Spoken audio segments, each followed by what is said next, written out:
Where should the knees and feet be in relation to the hips in frog pose in yin yoga? Well, remembering that yin yoga is a functional practice, not an aesthetic practice, they shouldn't ever really be anywhere that's uniform for all bodies. It should be somewhere where people can feel into the target areas, which will include the inner thighs of the body, so the adductors, and also deep into the hip sockets. A lot of the time, teachers will say that the knees have to be directly in line with the hips and the feet directly back behind the knees. But if I come into that shape and show you,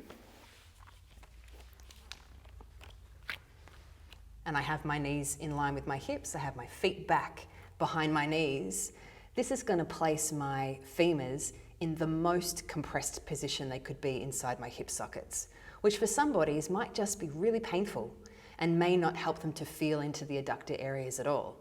So it's always really important to let students know that they should play with this and see what happens if they take their hips a little bit more forward or even a little bit back.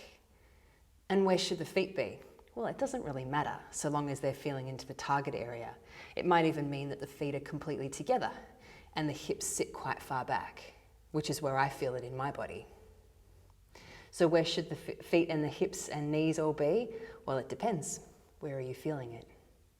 If you take the shape of frog and translate it into a standing position, it basically turns into goddess pose. I take the feet wide, I bend my knees, I bring my hands into prayer. That's as far back as my knees are ever going to be because, as I've just shown you, I'm completely compressed in my hip sockets as my femurs push back against my hip sockets.